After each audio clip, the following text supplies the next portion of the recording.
It's 6 p.m. on a Friday here in Korea. Welcome to our newscast. I'm Daniel Choi. Let's start with the headlines. President Park Geun-hye suggests holding denuclearization talks involving all 6 party members, excluding North Korea. Meanwhile, related ministries vow to ensure stronger UN sanctions on Pyongyang and persuade China and Russia to play a more active role in that respect. The European Parliament voted in favor of a resolution that condemns North Korea's recent nuke test and demands the regime to dismantle its nuclear weapons development program. The movers and shakers attending the 2016 World Economic Forum in Davos got a chance to sample Korean culture at the Korea Night. Made possible by big names from Korea's various sectors, the event further promoted Korea's brand value. Receiving a status report from her diplomacy and security teams, President Park Geun-hye identified effectiveness and consistency as key objectives for dealing with North Korea's nuclear issues. We start with our presidential office correspondent, Song Ji-sun. Saying that sending a clear and consistent message is the most effective way to counter North Korea's unpredictable behavior, President Park stressed the need for strong sanctions that will actually cause the North to change. She also proposed finding creative and diverse ways to encourage North Korea to denuclearize, raising the possibility of holding the long-stalled 6-party talks minus North Korea. 회담을 열더라도 북한의 비핵화에 도움이 되지 못한다면 실효성 문제가 제기될 수밖에 없습니다. 관련 당사국들이 있어서 쉬운 문제는 아니겠지만 6자 회담만이 아니라 북한을 제외한 5자 회담을 시도하는 등 다양하고 창의적인 접근 방법을 찾아야 할 것입니다. The president reiterated the importance of China's role in imposing strong and effective international sanctions on Pyongyang. Acknowledging the tough road ahead for inter-Korean relations, she added that setting the proper mood and atmosphere was more important than trying to resume inter-Korean dialogue at an earlier date. President Park said the basic solution for North Korea's nuclear issues is the reunification of the 2 Koreas, and that will work with consistency and effectiveness in approaching Pyongyang. Song Ji-sun, Arirang News. South Korean ministries in charge of foreign affairs, unification, and defense are prepping to adjust the shift in inter-Korean relations. This as North Korea has refused to accept a resolution that condemned Pyongyang's nuclear test that was sent via the truce village of Panmunjom. Connie Kim brings us this report. Responding firmly to North Korea's nuclear test is South Korea's top security policy following the regime's nuclear bomb test early this month. Seoul will continue cooperating with neighboring countries and UN member nations to ensure that Pyongyang is hit with the strongest possible UN Security Council resolution for its recent provocation. It is important to show North Korea a zero-tolerance stance, rather than the business-as-usual approach while in the process of pushing for a UN Security Council resolution or other effective sanctions. South Korea also plans to bolster a trilateral cooperation with its closest allies, including the U.S., to persuade China and Russia, 2 veto-wielding permanent UN Security Council members, to play a constructive role in imposing tough sanctions on North Korea. In the military front, Seoul seeks to deploy some 200 Taurus bunker-busting long-range missiles that could target the North's Punggye-ri nuclear test site and the Yongbyon nuclear facility. South Korea will also work in close consultation with the U.S. to share information on North Korea's missile launches at all times. While countering and hindering any future provocation by North Korea takes top priority, preparing for reunification is another key project underway. Seoul will continue its efforts through President Park Geun-hye's trust-building process that shows the South will sternly respond to any threat, but also cooperate when Pyongyang changes its belligerent attitude. Thus, South Korea seeks to establish a task force team to denuclearize North Korea and bring up the subject to the negotiating table during inter-Korean talks. North Korea is avoiding the issue of denuclearization, but Seoul will not go along with Pyongyang. The South will propose the topic of denuclearization depending on the level and situation of inter-Korean talks at given times, and then seek to discuss it with the North. Although the Korean peninsula faces a great challenge for peaceful reunification following North Korea's nuclear test, South Korea hopes these plans can bring about change from North Korea and ensure peace on the peninsula. Connie Kim, Arirang News. Amid Chairman Moon Jae-in's continued effort to keep the embattled main opposition Minjoo Party of Korea together, one of its prominent members, Park Jie-won, called it quits on Friday. A total of 18 lawmakers have now left the Minjoo Party. Ji Myung-gil updates us on the political exodus. Park Jie-won, the former chief of staff to late President Kim Dae-jung, said he will work for cooperation between the People's Party led by An Chol-soo and the Minjoo Party without having any party affiliation. I am temporarily leaving the party in order to unite factions in the opposition bloc. Each leftist party boasts of going in the best direction. But we must not forget that our ultimate goal is to build one strong opposition bloc and defeat the current administration by winning the upcoming elections. Park said he will run as an independent if the opposition bloc fails to unite ahead of April 13th general election.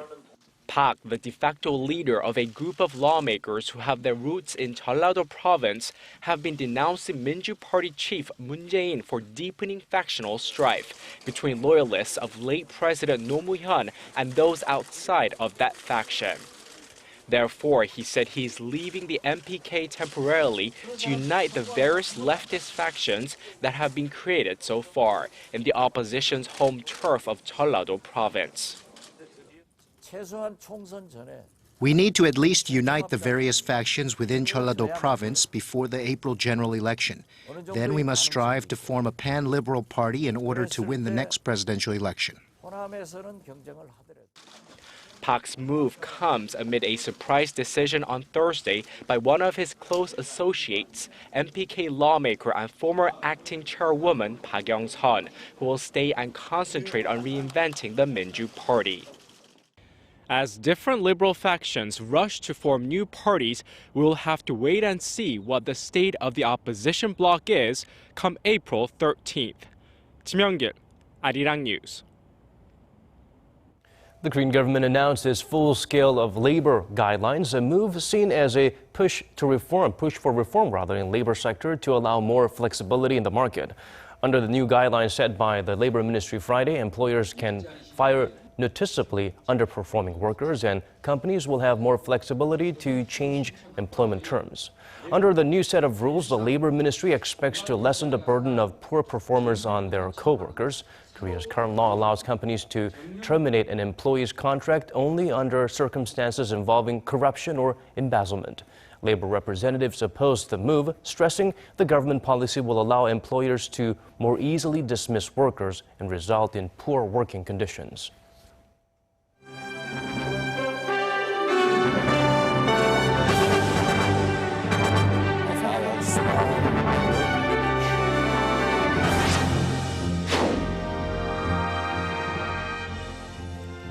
One of the perks of attending the World Economic Forum is the chance to enjoy some world-class food, entertainment, and networking opportunities. Thursday night local time was Korea's chance to shine. Kim Min-ji was there.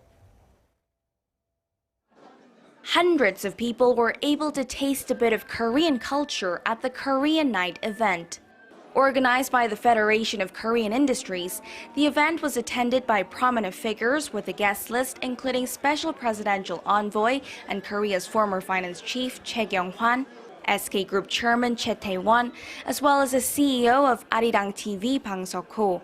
The event, now in its 8th year, was held under the theme K-Culture Connect to the World. In a video message, President Park Geun-hye said Korea is stepping up its role in connecting the world. The power of culture to bring healing is advancing the cause of human happiness.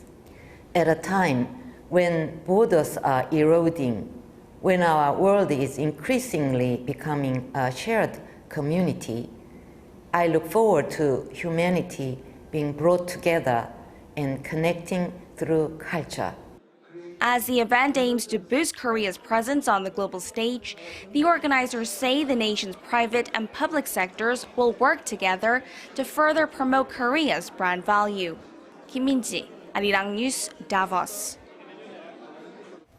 UN Secretary General Park Jie-won was another distinguished guest attending the World Economic Forum in Davos to speak on some of the most pressing issues facing the global community. He said global efforts to tackle climate change issues should go hand in hand with pursuing sustainable development. Park Jie-won shares with us the UN chief's message. The UN chief urged world leaders to join global efforts to address the climate change issue by ratifying a historical agreement reached in Paris in December aimed at effectively limiting greenhouse gas emissions. Governments must quickly ratify the Paris Agreement so that it will become effective. He also called for sufficient financing for developing countries to promote less dependency on fossil fuels and the rapid implementation of actions at every possible level. The use of market mechanisms to spur the growth on carbon pricing being one of the actions. Paris Agreement gives the private sector an unprecedented opportunity to create clean energy, climate-resilient economies. Governments have agreed on transparent rules of the road to monitor progress, enhance accountability, and foster a race to the top of climate ambition. Pan stressed that such global efforts to overcome climate change must coincide with efforts to achieve Sustainable Development Goals, or SDGs. SDGs make up a set of 17 ambitious goals, such as ending poverty and zero hunger, that were agreed upon by more than 190 countries in September last year. The UN Secretary General said the global community should now move towards development models that are both sustainable and protect against climate change. The UN chief reiterated the importance of Sustainable Development Goals at another open forum session in Davos. Pan called for the need to end poverty and create sustainable food systems through a successful implementation of the 17 goals, an initiative that aims to eliminate hunger within 15 years and leave no one behind. Park Ji-won, Arirang News. The theme of this year's World Economic Forum in Davos is the Fourth Industrial Revolution, but tumbling oil prices and China's slowing growth are dominating talks among global leaders. For details, let's turn to our Han Da-eun. World business leaders voiced concerns over current global economic woes, indicating a grim outlook for the future. Their main concerns? The continuing drop in oil prices and China's slowing growth. Drop of oil prices, Chinese slowing down, tightening liquidities of the banks, all affecting, I believe, the economy. I hope the picture will look brighter as we go on in the year, but for the moment it doesn't look bright. Hussein al-Nouais from the United Arab Emirates added that with the entry of Iran, global oil prices will be affected even more, sparking further volatility in global stock markets. Christopher Pissarides of the London School of Economics echoed the view, saying that although sporadic rebounds are expected, record low oil prices will remain for quite some time. Expressing concerns over China's economic slump, economists suggested the Chinese government implement more transparent economic policies and further accelerate economic reforms. Some, however, were optimistic, expressing confidence in the strength of the current state of the world's economy. There are some concerns about the Chinese financial structure, banking structure and so on, but I think if you look in the world generally, the strength, the financial strength of the financial institutions is strong, much stronger than it was, say, 7-10 years ago. For some European leaders, the fight against terrorism topped the agenda. So we all discuss the best way to fight terrorism with military means and on the diplomatic level, but also on the internet. I will meet with delegates from Facebook shortly. The UK's EU referendum to leave the European Union, or Brexit, also took center stage, with French Prime Minister Manuel Valls saying it would be a tragedy triggering disastrous consequences at a time when the EU needs to stick together the most. Han Da-eun, Arirang News. And with oil prices at a record low, many global oil companies have been hit hard. But some Korean companies seem to be faring much better than their global counterparts. Lee Ji-won has this report. Record low oil prices are hitting oil companies hard around the world. According to Korean National Oil Corporation, 58 global oil companies filed for bankruptcy last year. That trend is likely to continue with oil prices falling even more this year. The U.S.-based credit rating agency Standard & Poor's forecasts corporations with an investment grade of B or lower will become insolvent because of difficulty in securing funds. Fitch Ratings predicts the energy sector bankruptcy rate to hit 11% this year.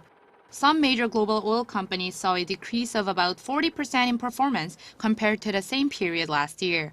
Industry experts say the companies are focusing too much on developing petroleum resources, which yield poor revenue compared to production cost. This isn't the case for export-oriented Korean refineries. One of Korea's main refinery companies, SK, earned huge revenues in 2015, breaking a 3-year deficit streak. Our main business centres on refining petroleum products rather than developing petroleum products. Drops in crude oil prices have resulted in higher profit margins. Workers in the Korean refinery industry are confident about maintaining healthy profit margins as the oversupply of crude is likely to continue this year. Lee Ji-won, Arirang News.